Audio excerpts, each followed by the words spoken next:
And then in relation to the flag, I was saying to David earlier that I made the observation of John Howard that in terms of his legacy and what he was able to do for our country, it wasn't just about our economy and all of the other things of which we are immensely proud. But in that decade, suicide rates amongst young people halved. Illicit drug use declined by almost 50%.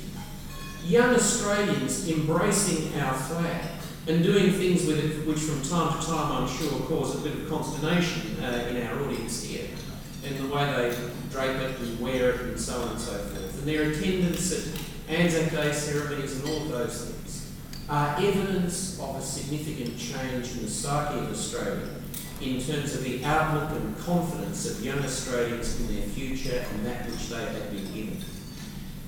Thankfully today we don't have quite as much. Mr Scroody's now focused on pedestrians, and in one sense I'm grateful for that, but not another, as a pedestrian myself.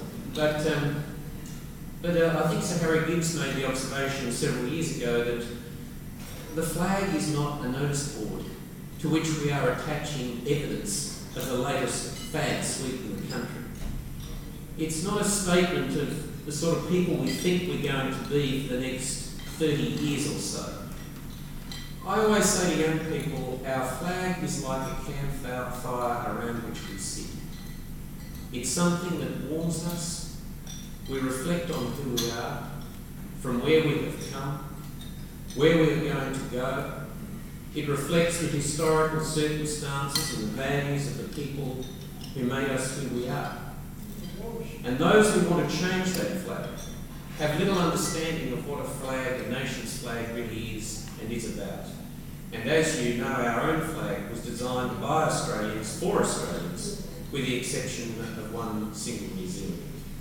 And on Anzac Day, as we will be commemorating on Saturday this week, there are many things that will be said and so on, but there is an epitaph in France that Mrs. Hart wrote for her son, who was killed on the 27th of November 1916. And she wrote, "I gave my son. He gave his all, his life for Australia and empire." Her feelings toward her son and that generation of Australians is no less important today than it was then. It means as much to our future as it does to our past. And in concluding, because I know David's getting a bit sensitive, he's probably looking at the time and they've all got to go, but I just conclude with a couple of things. The first is my colleagues over the years have described me as being a bit different. They'll say our brilliant's different, and they don't mean that in a complimentary sense. But I've always been of the view that leadership is informed by vision. Management is about getting results, but in the end, leadership is about vision. It's about what do we want to achieve and why do we want to achieve it. Change is important and it's necessary, but change for its own sake can be extremely damaging, if not dangerous. In my view, there are 5 key challenges that face our country. It is the prosperity that we're going to hand to the next generation, which will require further reforms in education, research and development, the taxation system, and many things that encourage and support wealth. The second challenge is that of the Federation. The real constitutional question that faces Australia is not whether we are a republic or not, as important as that question is to many Australians. The real question is how can we best govern ourselves as a federation in a world vastly different from that of St Hilary Parkes and East Coast. It is obvious for us as residents of New South Wales in particular that the federation that served us so well for much of the 20th century is now failing us in so many ways. It's about, amongst other things, the way we collect money, who collects it, and then how it's distributed.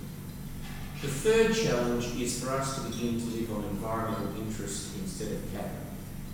But in terms of addressing and dealing with climate change and other things, it's about making sure that we make our proportionate contribution to addressing the environmental challenges of the future. No more nor any less. We have a responsibility to maintain the strength of our economy. We've got to make sure that Australians can have affordable, low-cost, low emissions intensive energy available for households and industry. We've got to support the export of resources and energy to the rest of the world, and in my view we need to put as much effort into preparing for the consequences of climate change as trying to stop it.